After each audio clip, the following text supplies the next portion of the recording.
En el video pasado hablamos de los primeros pasos para producir un guión, entre los cuales repasamos los derechos de autor. Aunado a este derecho se vienen muchos más procesos legales y papeleos que debes tomar en consideración. Lo primero que quiero decirte es que pienses que todo aquello que sale en pantalla, todo lo que sea identificable, responde a un derecho. El primer derecho que sale explícitamente en pantalla es el derecho de la imagen, es lo que todos vemos. Es decir, las personas que salen allí.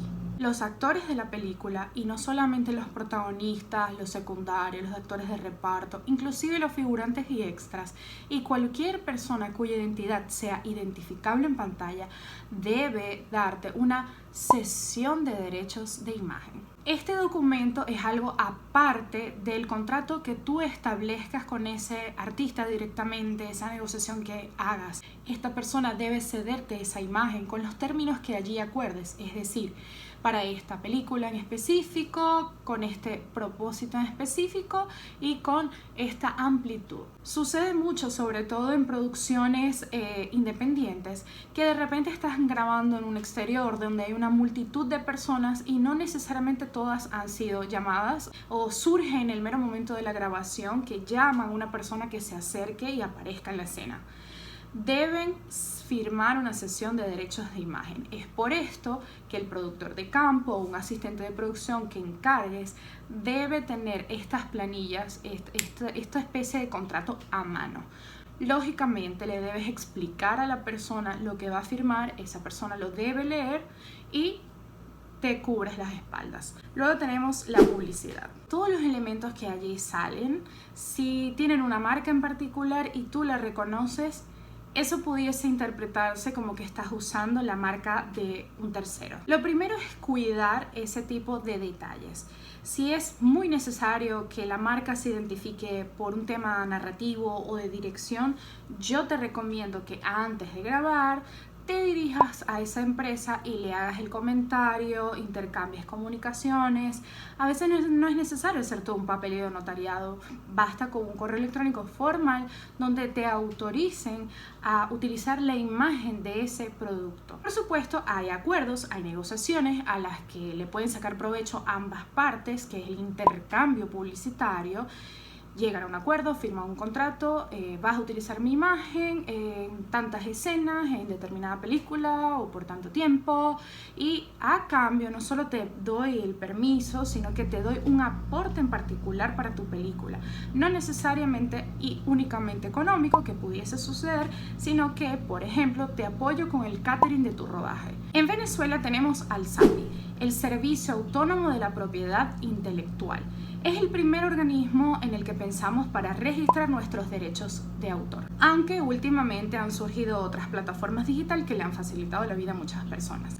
En ese mismo organismo se registran patentes y marcas, y sirve también como una especie de biblioteca para solicitar una búsqueda determinada de un logo, de una marca, de un nombre, etc. En esa misma línea, acá en Venezuela tenemos al organismo SACVEN, que es la Sociedad de Autores y Compositores de Venezuela. ¿Y qué se encarga este organismo? De registrar la música, la composición y todo este universo melódico, autoral e intelectual. Y eso nos lleva a la música.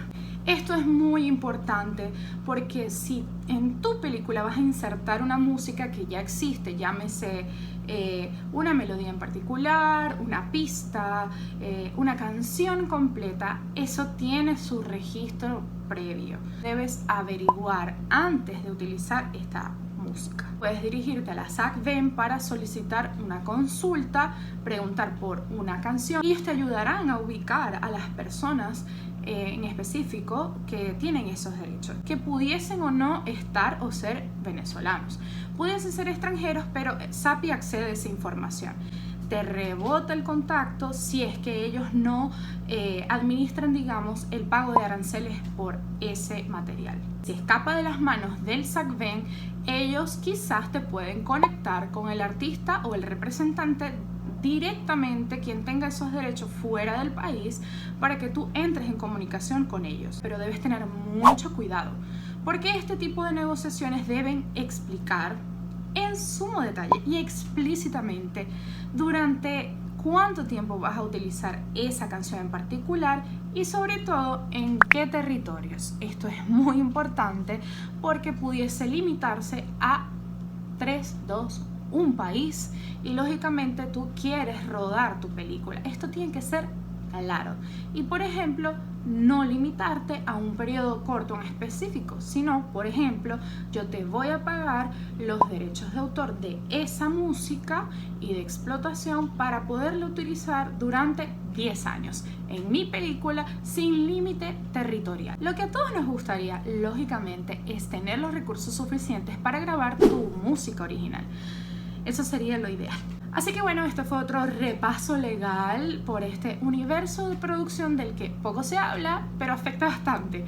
Nadie quiere tener su película lista o ya siendo estrenada en salas de cine comercial y que te detengan por completo la proyección, te paren la película, te lleven a un juzgado. Nadie quiere eso. Tienes que cuidarte las espaldas. Por supuesto, asesórate con un abogado experto en derechos de autor. El productor cinematográfico no tiene por qué saberlo todo. Lo que sí debe es armarse de un buen equipo de profesionales que lo apoyen en todas estas etapas. Escoge wisely a tu equipo de trabajo y créeme que lograrás blindar y escarchar a tu producto.